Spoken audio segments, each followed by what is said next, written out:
আজই ডাউনলোড করুন আর এনজয় করুন আপনার পছন্দের শো। সবাই সবটা জানে অথচ চুপ করে আছে। আমি এখন কি করব মহেশ্বর? ওকে কোথায় খুঁজবো? আমি তোমাকে বলেছি না প্রিয়া, কোনো এমার্জেন্সি রিজন ছাড়া এত রাত অবধি অফিসে থাকবে না। আসলে স্যার কাজটা শুরু করেছিলাম তো, তাই ওটা ইনকমপ্লিট রেখে যেতে চাইছি না। আমার কয়েকটা জায়গায় ইমেল পাঠানোর আছে, ওটা পাঠিয়ে দিই, তারপরে আমি বাড়ি চলে যাব। আচ্ছা প্রিয়া, তোমাকে একটু ডিস্টার্ব দেখাচ্ছে, মানে ইফ ইউ ডোন্ট মাইন্ড আমি কি জানতে পারি কি হয়েছে? ডিস্টার্ব না তো স্যার, আসলে সারাদিন কাজ করেছি তো, তাই জন্য হয়তো একটু স্ট্রেসড লাগছে। ও বেশ, তুমি তাহলে কাজ করে নাও, ততক্ষণ আমি এখানে ওয়েট করি। স্যার আপনি এবার কিচ্ছু হবে না, তুমি কাজ সেরে নাও, শুধু আমাকে একটা উত্তরটা দাও। দেখো, এই একাডেমির প্রত্যেকটা মানুষের খেয়াল রাখা আমার তো একটা কর্তব্য। শুধু তো স্টুডেন্টসদের ভালো মন্দ দেখলে চলবে না, যাদের জন্য একাডেমি এত সাকসেসফুলি চলছে তাদের খেয়ালও তো রাখতে হবে। হ্যাঁ, নাও সো নাও টেল মি যে কি হয়েছে। আচ্ছা, আগের দিন ক্যাফেতে আমার কোনো কথা বা আমার কোনো বিহেভিয়ারে তোমার হাজবেন্ড মানে কোনো খারাপ লাগেনি তো? মানে উনি এমন হন্তদন্ত হয়ে বেরিয়ে গেলেন, আমি তো কিছু বলতেই পারলাম না তারপর। ছি ছি, প্রতিম, তুই এইভাবে মানুষের সামনে আমায় ছোট করে কেন দিস বলতো? আগের বারও স্যার বুঝতে পেরেছিলেন, এবারেও তাই হলো। কি জবাব দেব আমি মানুষটাকে? কি হলো প্রিয়া, মানে উনি কি তোমাকে আমার বিহেভিয়ারের ব্যাপারে কিছু বলেছে? মানে যদি বলে থাকে তাহলে আমি সরি বলবো। স্যার প্লিজ, আপনি কেন এরকম বলছেন বলুন তো? আর আপনি কেন সরি বলবেন? তেমন কিছুই হয়নি। সত্যি কথা কি বলুন তো স্যার, আসলে মানুষের ভাবনার উপর না আমাদের কারো কন্ট্রোল নেই। কেউ কি ভাববে সেটা তার দায়। যদি ভাবনাটা ভুল হয় আমরা তাদেরকে ধরিয়ে দিতে পারি, কিন্তু সে যদি ভুল ধারণাটা নিয়ে বেঁচে থাকে না, তাহলে কিছু বলার নেই আমাদের। একটা কোনো প্রবলেম নিশ্চয়ই হয়েছে, কিন্তু এটা নিয়ে আর কথা বাড়িয়ে লাভ নেই। প্রিয়া চলো, 10টা বাজে, লেটস গো। চলো চলো চলো বাড়ি যাই। হ্যাঁ স্যার, আপনি বেরিয়ে যান, আমি ক্যাব বুক করে চলে যাব। একই দিকে যাবো, ক্যাব বুক করার কি দরকার? আমি তোমাকে ড্রপ করে দিচ্ছি, চলো। না স্যার, আমার তো কিছু কাজ বাকি আছে, ওটা কমপ্লিট করে তারপরে বেরিয়ে যাব। আপনি চলে যান। ঠিক আছে, তুমি করে নাও, আমি ওয়েট করছি।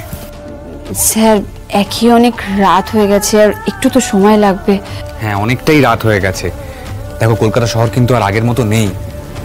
চলো, তোমাকে ড্রপ করে দিচ্ছি বাড়িতে, চলো, গেট রেডি।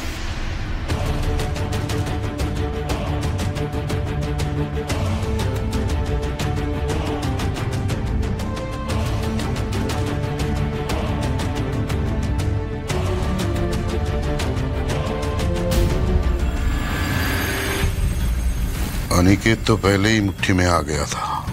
अब उस श्यामोली की बारी है, उसको मैं तरपा तरपा के मारूंगा। एक बार में मार दूंगा तो मेरे गुस्से का आग ठंडा नहीं होगा। क्या नाम बताए थे उसके? লতিকা।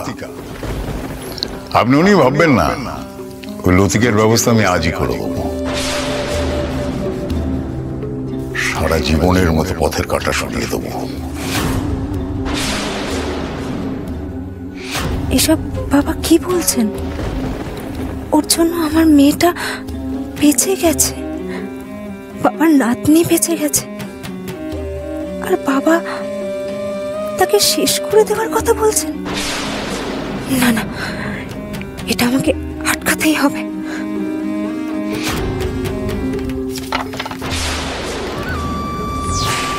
কে কে ওখানে?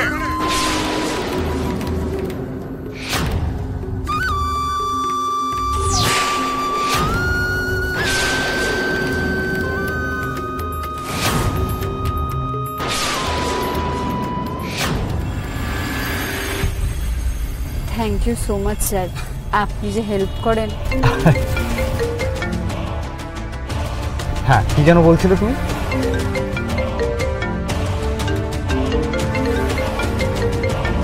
হ্যাঁ শোনো, আমি এখন ড্রাইভ করছি, ফোনটা লাউডে আছে, সঙ্গে আই ডোন্ট কেয়ার তুমি কোথায় যাচ্ছ, কি করছো এসব নিয়ে। অনেকদিন তাহলে ডিভোর্স পেপারটা পাঠিয়েছি, সাইনটা করে দিচ্ছ না কেন বলো তো? আমি এখন ব্যস্ত আছি, আমি সময় পেলেই সাইন করে দেবো, আজকে রাখবো না তোমায়।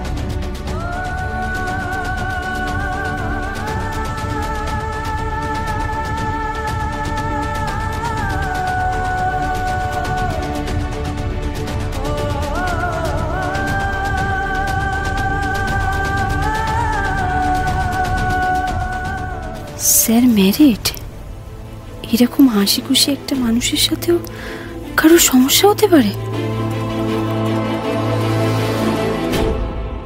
ফোনটা পেয়ে স্যারকে বেশ ডিস্টার্ব লাগছে।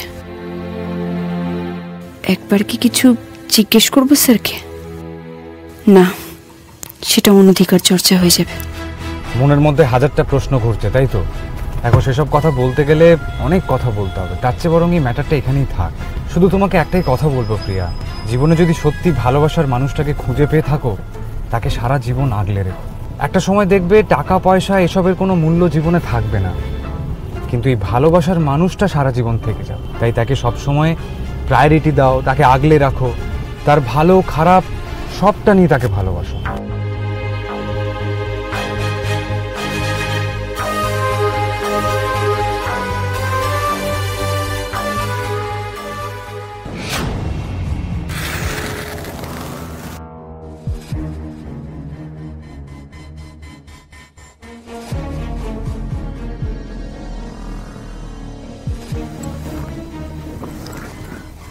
মহেশ্বর, অনিকেতটা যে কোথায় কিছুই তো বুঝতে পারছি না।